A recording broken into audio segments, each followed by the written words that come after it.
देवन के देव हैं,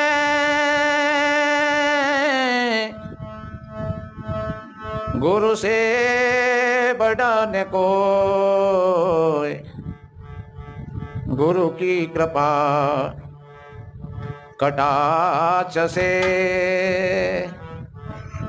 बुद्धि भरम नहीं हो। नहीं, सीता जी भी पृथ्वी से पैदा नहीं भई, वो भी गढ़ा में, जैसे आज तमाम बच्चे मिले जाते हैं, ऐसे ही सीता जी को भी कोई गढ़ा में रख करके और छोड़ गया वहां पर। इसी तरीका से कोई कबीर साहब जी को छोड़ गया था। और कबीर साहब जी के जन्म में बहुत नाना तरह की कल्पना है, विद्वानों के विचार है। किसी ने कहा है कि वो एक विधवा ब्राह्मणी से पैदा थे,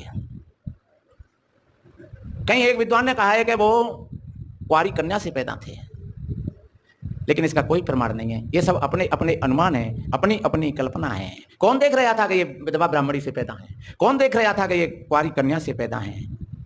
इसलिए कुछ हमारे महापुरुषों ने और ऐसा विचार करके और रख दिया कि सूर्य नारायण से एक किरण उतरी और कमल के फूल पे उतरते ही उसने बच्चा का रूप ले लिया। पर नहीं, जो सृष्टि का नियम है, जो कारण कार्य की व्यवस्था है, वो पहले भी ऐसी थी, आज भी ऐसी है और आगे चल करके भी ऐसी रहेगी। न तो बिना माता पिता के राम पैदा हुए, न सीता जी पैदा हुई, और न द्रोणाचार्य दूर से भये, न हनुमान जी कान से पैदा भये, और न नासकेत नाक से पैदा भये। सज्जनों, इन पर्दा डले हुए हैं। तो कबीर साहब जी एक बड़े अच्छे महापुरुष थे। उनकी प्रतिभा पहले ही जागृत हो गई। कबीर साहब जी को रामानंद जी से जोड़ा है। बैठक होती होगी जरूर, ज्ञान चर्चा हो जाती होगी जरूर, लेकिन कबीर साहब जी का जो विचार है और रामानंद जी का जो विचार है वो 3 और 6 का आंकड़ा है। ऐसे है। रामानंद जी उस समय के एक ब्राह्मण थे और वो मूर्ति पूजक थे, और सदगुरु कबीर साहब जी वो तत्वज्ञानी थे। आज भी उनके ज्ञान की धारा है और रामानंद जी की जो धारा है वो बिल्कुल उल्टी है।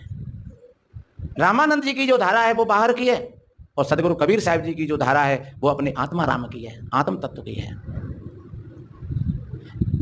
पूरे बीजक में एक जगह एक शब्द आया है, और जहां जहां कबीर साहब जी का और रामानंद जी का जो संबंध बताया है, ये तो एक थोड़ी सी बचकानी सी बात है कि वो रामानंद जी के पास गए थे और रामानंद जी ने उनको उपदेश नहीं दिया, तो वो 4 साल के 3 साल के बच्चा बन करके और वो जाकर के सीढ़ियों पर लेट गए।